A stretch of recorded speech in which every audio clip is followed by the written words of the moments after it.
जय श्रीराम। आज आपल्या प्रशिक्षण वर्गाचा तिसरा दिवस आहे। या तिसऱ्या दिवसाचा बौद्धिक वर्ग माननीय श्रीयुत शंकरजी गायकर हे आपल्या मुंबई क्षेत्राचे क्षेत्रमंत्री म्हणून त्यांच्याकडे दायित्व आहे। त्यांच्याकडे हा जो आजचा बौद्धिक वर्ग आहे, या बौद्धिक वर्गाचा विषय जो आहे तो विषय राष्ट्रासमोरील आव्हाने आणि त्याचं समाधान या विषयासंदर्भात ते आपल्यासमोर बौद्धिक देणार आहेत। शंकरजी नगर जिल्ह्यातील अकोले तालुक्यातील आहेत। सध्या त्यांचं वास्तव्य मुंबई येथे असून आता त्यांच्याकडे मुंबई क्षेत्र मंत्री म्हणून त्यांच्याकडे दायित्व आहे। मी शंकरजींना विनंती करतो की त्यांनी आपला जो विषय आहे तो विषय याची मांडणी करावी असं त्यांना विनंती करतो। सभी कार्यकर्ता उपस्थित जो कार्यकर्ता है जो आज वर्ग में उपस्थित है, उन सभी कार्यकर्ता को गत कुछ समय से 2 दिन से अलग अलग विषयों पर चर्चा करने का ये मौका विश्व हिंदू परिषद के द्वारा मिला है। जिला स्तर के कार्यकर्ता है, जहाँ तक संगठन की अलग अलग दायित्व पर काम करने वाले कार्यकर्ता है, और ऐसे कार्यकर्ता जो आज कोविड के इस संकट के समय घड़ी में जो अपना सब कुछ दांव पर लगाकर वो काम कर रहे हैं। एक प्रकार का ये आक्रमण का हमारा एक सामना हम कर रहे हैं, ऐसा ही मैं उसको समझता हूँ। ऐसे करते समय आज जिस आक्रमण की हम बात करने वाले हैं, तो उस आक्रमण का पूरा जिन्होंने स्टडी किया है, जिन्होंने अभ्यास किया है, हम सबके हृदय के सम्राट विनायक दामोदर सावरकर, स्वातंत्र्यवीर विनायक दामोदर सावरकर, आज उनकी 138 ऐसी 138 उनकी जयंती है, जिन्होंने पूरी तरह से हिंदुस्तान को आज़ाद करने के लिए केवल सशस्त्र क्रांति का उन्होंने युद्ध का मैदान नहीं खड़ा किया, तो उन्होंने साथ साथ बहुत सारे सामाजिक क्षेत्र में भी जो कुरीतियां होती उसके साथ में भी उन्होंने युद्ध किया। और जिस प्रकार का साहित्य हिंदुत्व के ऊपर जो प्रहार हो रहा था, उसको मुंह तोड़ जवाब देने का भी काम स्वातंत्र्यवीर सावरकर जी ने किया है। आज ऐसे समय पर मुझे जो आपने विषय दिया है, मेरे चिंतन में जितना बैठता है उतना मैं आपके सम्मुख रखने का प्रयास जरूर करूंगा। हिंदू समाज के ऊपर जो बहुआयामी आक्रमण हुए हैं, ये आक्रमण ये छोटे मोटे आक्रमण नहीं हुए हैं। ये आक्रमण की अगर परंपरा अगर हम देखेंगे तो इस आक्रमण को लगभग हजारों साल इस आक्रमण को हुआ है, और उस समय से पूरा भारत देश, हिंदुस्तान पूरे ताकत के साथ लड़ रहा है, संघर्ष कर रहा है। हमारे वीरों ने, साधुओं ने, संतों ने, समाज सुधारकों ने, क्रांतिकारकों ने इसे ऐसे अलग अलग आक्रमण का जवाब भी दिया है। तो ये आक्रमण एक प्रकार के नहीं है, केवल शस्त्र के बलबूते पर ही हिंदुस्तान के ऊपर आक्रमण किया गया, ऐसा नहीं है। तो साथ साथ हमारा इतिहास भी बिगाड़ने का काम हुआ, हमारा भूगोल भी बिगाड़ने का काम हुआ, हमारे समाज को अस्थिर भी करने का काम हुआ, राजनीतिक भी आक्रमण हुआ, आतंकवाद का भी आक्रमण हुआ, ईसाइयत का भी आक्रमण हुआ, इस्लाम का भी आक्रमण हुआ, आतंकवाद का भी आक्रमण हुआ और साथ साथ नक्सलवाद का भी आक्रमण आज भी हो रहा है। गत 2 महीने के बीच में हमारे बहुत सारे जवान भी लड़ते लड़ते मैदान में शहीद हुए हैं। तो ये एक प्रकार का आक्रमण नहीं है। हम सबको ये सोचने की आवश्यकता है कि ये जो आक्रमण है, इस आक्रमण की जो पद्धति है, इस आक्रमण का मकसद है, इस आक्रमण का जो उद्देश्य है, इसको बहुत गहराई में जाकर हमको सोचना पड़ेगा। केवल सोचना नहीं पड़ेगा, तो उसकी जो नीति है, रणनीति है, उसका मूल उद्देश्य जो है, उसको भी मेरा कहना है कि इसको भी जरा समझने की आवश्यकता है। कई बार हम आक्रमण के तह तक नहीं जाते, गहराई तक नहीं जाते, तब तक आक्रमण समझ में नहीं आता है।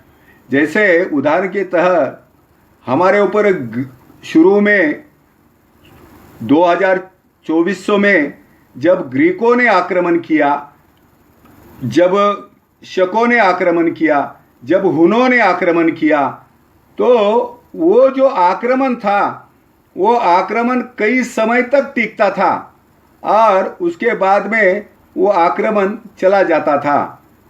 हमको वो जो आक्रामक जो थे वो कई बार अपने अपने स्थान पर चले जाते थे, लेकिन जो आक्रमण करने वाले हैं कुछ समय यहाँ रहे, हमारे साथ मिलजुल कर उन्होंने हमारे संस्कृति को, हमारे विचारों को उन्होंने स्वीकार किया और साथ साथ जैसे दूध में शक्कर मिल जाती है, उस प्रकार से वो लोग हमारे साथ एक प्रकार से मिल भी गए। उन्होंने कोई अधिक उच्छाद या जो भी उस समय आक्रमण की जो तरीका था, तो ज़्यादा नुकसान नहीं पहुंचाया, लेकिन आक्रमण की सही डेफिनेशन हमको कब पता चली? जब इस देश के ऊपर कासिम का आक्रमण आया, इस देश पर चंगेज खान का आक्रमण आया, मोहम्मद घोरी का आक्रमण आया, तुगलक का आक्रमण आया, तब हमको ये पता चला कि ये लोग जो है ये केवल आक्रमण जो कर रहे हैं वो केवल हिंदुस्तान को लूटने के लिए नहीं कर रहे हैं। लूटा तो उन्होंने, अंग्रेजों ने भी लूटा, लेकिन मूल उनका जो उद्देश्य था, मूल जो उनकी मनीषा थी, वो मनीषा ये थी कि उनको हमें मिटाना था। इस भारत के मूल विचारों को, मूल संस्कृति को इनको पूरी तरह से परास्त करना था। क्यों? तो आपने देखा होगा कि बाकी दुनिया की सारी जो संस्कृति है वो पूरी तरह से मिट गई है। आप देखोगे बेबीलोन की संस्कृति है, ग्रीक की संस्कृति है, ये सारी अन्य अन्य संस्कृतियां जो है ये मिट गई, लेकिन हिंदुस्तान की जो संस्कृति है ये ऐसी संस्कृति है, जैसे इकबाल कहते हैं, सारे जहां से अच्छा हिंदुस्तान हमारा। तो ये जो है कुछ बात है इसकी, हस्ती नहीं मिटती। तो ये हस्ती क्यों नहीं मिटी हमारी? आज भी दुनिया को हजम करने की ताकत आज हमारे अंदर क्यों है? तो हमारा जो दृढ़ विश्वास है, हमारा जो भरोसा है, तो वो भरोसा इतना मजबूत है कि हम जरा भी टस से मस नहीं हुए। हमने देखा होगा कि पाकिस्तान का आक्रमण हुआ, 4 बार आक्रमण किया पाकिस्तान ने, चीन ने 2 बार आक्रमण किया, लेकिन उस आक्रमण के पश्चात भी हमने जिस प्रकार का उलट उनको जवाब दिया, पाकिस्तान को मुंह की खानी पड़ी। आज पाकिस्तान की पूरी कमर हमने तोड़ दी, हमारे जवानों ने कमर तोड़ दी तो ये छोटा मोटा आक्रमण हमने नहीं किया है। लेकिन दुख की बात क्या है, जैसे हम ये कहते हैं कि जब उन्नति होती है, विकास होता है, जब हम सक्षम रहे, तब हमने अपना सामर्थ्य हम भूल गए, हम कमज़ोर पड़ गए। और कभी कभी ये कहता है कि उन्नति जो है विनाश के बीज लेकर आती है। तो उस उन्नति के समय में हमने आक्रांतता की जो पद्धति है उसको ठीक से ध्यान न देते हुए हमने अपना सुरक्षा का दायरा नहीं मजबूत किया। हमने शत्रु के चाल को ठीक तरह से समझा नहीं। हमारे संतों ने हमें जगाने का प्रयास किया, ज्ञानेश्वर जी हो, तुकाराम जी हो, नामदेव जी है, इन सभी ने बार बार हमको जगाने की कोशिश की, लेकिन हम जगे नहीं। आखिर इस आक्रमण को सही तरीके से समझने वाला अगर कोई व्यक्ति होगा, आक्रमण की कार्य पद्धति को ठीक तरह से अभ्यास करने वाला अगर कोई महान पुरुष होगा, तो उसका नाम है छत्रपति शिवाजी महाराज। राणा प्रताप ने भी मेवाड़ को बचाने के लिए सब कुछ ताकत लगाई, सारे राजपूतों को एकत्रित किया। ऐसा नहीं है, बंगाल ने भी बहुत बड़ा युद्ध किया, उड़ीसा ने बड़ा युद्ध किया, आसाम के बड़फुकान ने युद्ध किया। ऐसे सभी स्थान पर हमारे अलग अलग योद्धा ने अपने अपने सामर्थ्य के आधार पर, बलबूते पर युद्ध करने का प्रयास तो उन्होंने किया। लेकिन हमने ये भी देखा कि 1674 में छत्रपति शिवाजी महाराज ने जो उन्नत ऐसा राष्ट्र खड़ा किया, जिनका राज्याभिषेक 1674 में हुआ, तो वो राज्याभिषेक से उन्होंने पूरे देश भर में एक संदेशा भेजा कि हिंदुस्तान ये केवल मुगलों का नहीं है, यहाँ पर आए हुए पठानों का नहीं है। तो ये जो है ये इस देश के भूमिपुत्रों का हिंदुस्तान है। और फिर आपने देखा होगा अटक से लेकर कटक तक, पश्चिम बंगाल तक छत्रपति शिवाजी महाराज गए और उन्होंने अपने सामर्थ्य से सामान्य आदमी को खड़ा किया और आक्रमण का मुंह तोड़ जवाब देने की कोशिश की। ये जो है उसके पहले आपने देखा होगा इस प्रकार का जवाब किसने नहीं दिया। विजयनगर का साम्राज्य हरिहर बुक्का जिस प्रकार से लड़े, तो उन्होंने भी कुछ समय में अपने हथियार डाल दिए। पंजाब में सिखों का भी संघर्ष हम देखते हैं कि जिन्होंने इस्लाम को मुंह तोड़ जवाब दिया, लेकिन इस्लाम की कमर तोड़ने का काम बहुत कम हुआ। उसमें बुंदेलखंड के छत्रसाल ने भी यही काम किया, जाटों ने भी यही काम किया। और इसके साथ साथ हमें 1857 का रण संग्राम याद होगा कि हमारे क्रांतिकारकों ने जो संग्राम किया है वो बहुत ही बेजोड़ है। तो इस संग्राम को आज मैं बहुत सारे डीप में इसलिए नहीं जाता, तो राणा प्रताप में फिर पृथ्वीराज चौहान ने क्या किया और किस प्रकार का आक्रमण किया, तो यह आक्रमण की दिशा केवल सांस्कृतिक विरासत मिटाने के साथ साथ हमारे मंदिर को मिटाने का भी काम उन्होंने किया है। उसके गहराई में जाने का ये समय नहीं है। तो जैसा मैंने कहा कि इन्होंने हमारा पूरा राष्ट्र को ही मिटाने का काम किया है। तो राष्ट्र माने क्या? तो राष्ट्र माने सरहद, राष्ट्र माने संस्कृति, राष्ट्र माने समाज, ये तीनों का मिलकर राष्ट्र बनता है। तो ये तीनों बातों को पूरी तरह से ध्यान में रखते हुए उन्होंने आक्रमण की रूपरेखा, आक्रमण की कार्यपद्धति उन्होंने तय की। और इसके साथ साथ एक बड़ा आक्रमण जो है, जिन्होंने आतंकवाद का, इस्लाम का आक्रमण जैसे मैंने कहा, उसके साथ साथ ईसाई का भी आक्रमण हमारे पास आया। इसके भी कई प्रकार अगर हम देखते हैं कि ईसाई के आक्रमण में हमारे लाखों भाई जो है जिनको प्रलोभन देकर, उनको फुसलाकर, पैसा देकर, उनको पद देकर हिंदुस्तान से तोड़ने की कोशिश हो गई, ये भी हमने देखा। तो ये आक्रमण जो है वो केवल व्यक्ति को धर्मांतरित करना इतना सीधा नहीं था। तो जैसे सावरकर कहते हैं धर्मांतर माने राष्ट्रांतर, तो ये धर्मांतर माने राष्ट्रांतर जो इस पूरे हिंदुस्तान को क्रिश्चियनिटी में कन्वर्ट करने का एक जो रचना योजना पूरी तरह से यहाँ पर लगाई गई, और देखते देखते केवल और केवल यीशु के शरण में आओ, एक बहुत बड़ी रणनीति ब्रिटिशों के माध्यम से इस क्रिश्चियनिटी के जो मिशनरी है उन्होंने की। और इसके लिए हमारे बहुत सारे जो बड़े बड़े ऐसे लोग हैं, नेता भी उसमें फंस गए।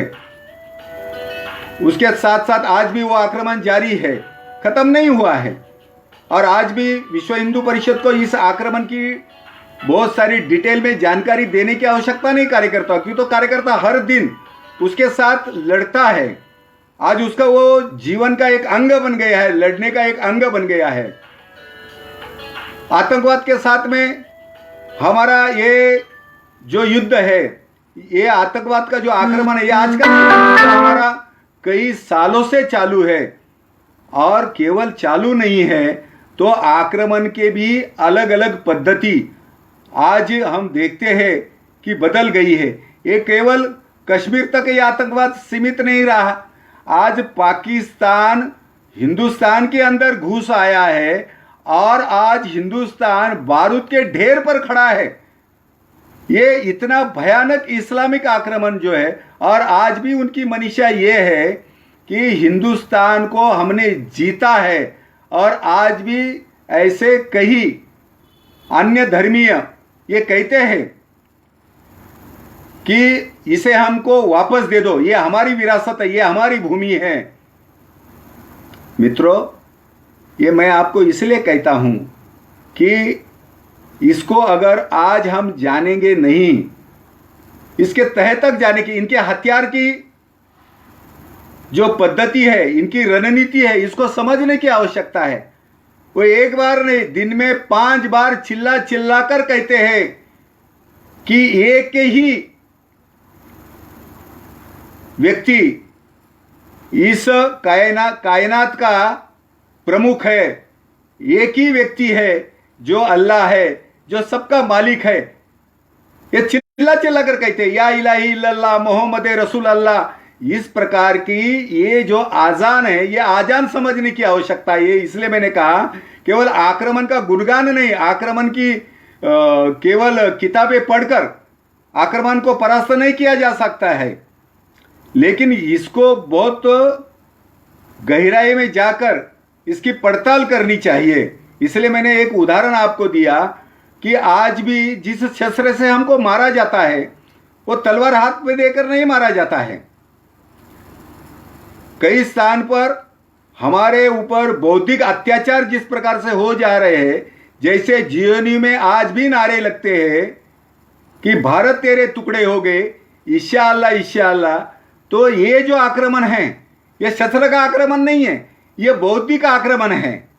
और बौद्धिक आक्रमण के द्वारा हमारे युवा पीढ़ी को भ्रमिष्ट करने का एक बहुत बड़ा षड्यंत्र इस देश में हर दिन होता रहा है।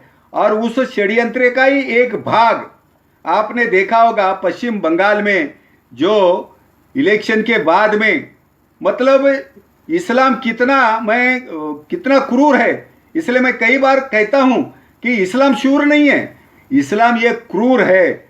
और इसकी क्रूरता का प्रत्यक्ष प्रमाण, इसका उदाहरण, इसका सबसे बड़ा चलचित्र हमने पश्चिम बंगाल में देखा कि किस प्रकार से हिंदू समाज को घर से निकाल कर, जलाकर, बलात्कार करके, उसके टुकड़े करके, उसका घर जला के हमें ख़त्म करने का जो काम हुआ है, क्या हम उसको भूल सकते हैं? हम उसको भूल नहीं सकते कभी। तो ये जो औरंगजेब ने किया, जो चंगेज खान ने किया, जो मोहम्मद गजनी ने किया, जो घोरी ने किया, जो बाबर ने किया, जो लोधी ने किया, वो आज भी वो तरीका वही है, मंत्र वही है। मंत्र बदला नहीं है, तरीका बदला नहीं है, उद्देश्य बदला नहीं है। ये हम कब समझेंगे? और ये समझने के लिए, बार बार आपको जागरूक करने के लिए विश्व हिंदू परिषद हम सबके बीच में आती है और बजरंग दल के द्वारा, संघ परिवार के द्वारा बार बार ये होने वाले आक्रमण का उदाहरण, उसके उद्देश्य, उसके ध्येय हमारे सामने रखने का प्रयास होता है। तो इसको हमको बहुत बारीकाई से, इसलिए मैंने कहा कि शत्रु के शस्त्र को समझने की आवश्यकता है। जिस 5 स्तंभ के आधार पर ज़कात है, नमाज है, ऐसे 5 जो तत्व है, उसको आज हमको समझने की आवश्यकता है। इसी के आधार पर सारा इस्लाम खड़ा है। और जैसे स्वामी विवेकानंद ने कहा है कि केवल अन्य धर्म को जन्म देने वाला केवल एक एक प्रेषित है, इन सबको अपने काम में पूरी तरह से जुटाकर इनको प्रेरित करने वाला केवल एक व्यक्ति है। हिंदू समाज में ऐसा नहीं है। हिंदू समाज में कई ऐसे महापुरुष हो गए, हिंदू समाज में कई ऐसे भगवान हो गए जिन्होंने प्रत्यक्ष इस भूमि पर जन्म लिया है। लेकिन इसके साथ साथ हमने ये भी देखा है कि हमारी जो श्रद्धा है, हमारे जो सद्गुण है, सावरकर जी के वाक्य में कहना है तो सद्गुण विकृति, हमारे जो सद्गुण है, तो हमने शत्रु को पानी पिलाने का काम किया, शत्रु को अपने बगल में लेकर घूमने का काम किया, और कई बार उसी शत्रु ने समय मिलते ही हमारे ऊपर हथियार चलाए, हमारी जायदाद लूटी, हमारे माँ बहनों के ऊपर अत्याचार किए। तो ये शत्रु का मकसद है। ये जैसा इस्लाम का मकसद है वैसा ईसाइयत का भी मकसद है कि तुम मेरे धर्म को नहीं मानोगे तो तुम्हें जीने का अधिकार नहीं है, यीशु के यहाँ तुमको कोई स्थान नहीं है। और इसीलिए ये दोनों भी धर्म आज एक होड़ में लगे हैं कि मैं कैसे जल्दी से जल्दी हिंदुस्तान को अपने कब्जे में ले लूं। और हिंदू समाज आज भी इस बात को समझ नहीं रहा है। वो ऐसे सेकुलरिज्म के चाल में फंसा है, उसको इसका महत्व ही पता नहीं है। तो ये सेकुलरिज्म की जो गोली है, ये हमको समझनी पड़ेगी कि ये जो कौन सी गोली है, इसको अगर आज हम नहीं समझेंगे तो भविष्य में समझना बड़ा मुश्किल मुझे लगता है। तो इसको समझने की आवश्यकता है। दूसरा, मैंने कहा कि जो राजनीतिक दल जो है, ये भी एक आक्रमण है हिंदू समाज के ऊपर। ये जो आक्रमण हुआ है, इसके पीछे का मूल आधार जो है कि जिस हिंदू राष्ट्र की हम घोषणा करते हैं, उद्घोष करते हैं, तो उसको पूरी तरह से एक आक्रमण के पीछे की ये भी एक चाल है कि मूल आत्मा को ख़त्म करना। क्यों? तो इस राष्ट्र की आत्मा जो है वो हिंदुत्व है, और हिंदुत्व एक बार ख़त्म हो गया तो ये राष्ट्र परास्त हो गया। ये सबको मालूम है। बाकी सारे राष्ट्र ऐसे परास्त हुए, कई लोगों के नाम ऐसे मिट गए हैं, कई राष्ट्र के केवल नाम बाकी है, लेकिन वहाँ पर बसने वाले व्यक्ति जो है, वहाँ पर बसने वाली जो संस्कृति है वो पूरी तरह से अलग है। इसी प्रकार से यहाँ पर भी हिंदू राष्ट्र को ख़त्म करना, तो इसके लिए पहले हिंदू को ख़त्म करना पड़ेगा। इसके लिए हिंदू के जितने भी ऐसे पूजनीय स्थान है, फिर गौ माता है, और फिर इसके धर्म ग्रंथ है, इसके मंदिर है, इसके भगवान है, ऐसे पूजा के सारे स्थान नष्ट करेंगे तो व्यक्ति भी खत्म होगा और इसके साथ साथ राष्ट्र भी खत्म होगा। ये ऐसे आक्रांतता का ये एक बहुत बड़ा जो एक मकसद है वो कई बार इसमें वो कामयाब हुआ है। और हमने क्या किया, हमने एक काम किया कि हम इस आक्रमण को कभी समझ नहीं पाए और हम जो है कभी भी वसुदेव कुटुंब की जो संकल्पना है उसमें हम जकड़े रहे, हमको पता ही नहीं चला। हमने सर्व सुखिनो संतु सर्व संतु निरामया सर्व भद्राणि पश्यन्ति मां कश्चित् दुःखमा भवेत्, इस प्रकार का उद्घोष अपनी संस्कृति जो है करती है, उसको वो उद्घोष हम हर समय हम करते रहे। हमें ये सेकुलरिज्म के आड़ में, इस गणतंत्र के आड़ में, कि तो गणतंत्र जो है ये आज का गणतंत्र नहीं है, ये जो गणतंत्र की जो व्यवस्था है ये कई बार हमारे वेदों में भी हमको मिलती है। और ये सेकुलरिज्म का जो अर्थ है वो आज हमारे हिंदुस्तान में संविधान के अंदर कहीं भी नहीं है। इस धर्मनिरपेक्षता का जो अर्थ है वो हमारे यहाँ पर कहीं भी हमको दिखाई नहीं देता है। इसलिए मैं आप सबको केवल इस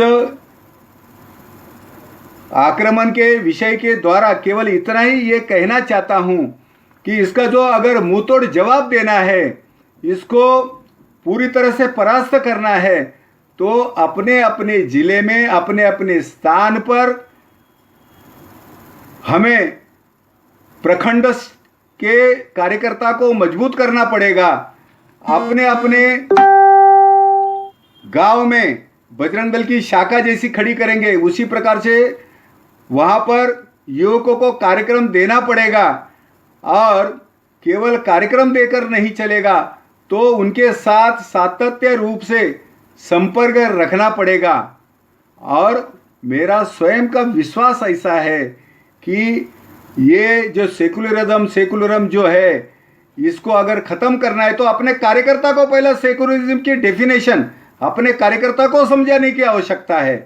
अगर हम ये समझते हैं तो मुझे ऐसा लगता है कि बड़े पैमाने पर हम इस विषय को न्याय देंगे। ऐसा कहते हुए मैं अपने आज के विषय को विराम देता हूँ।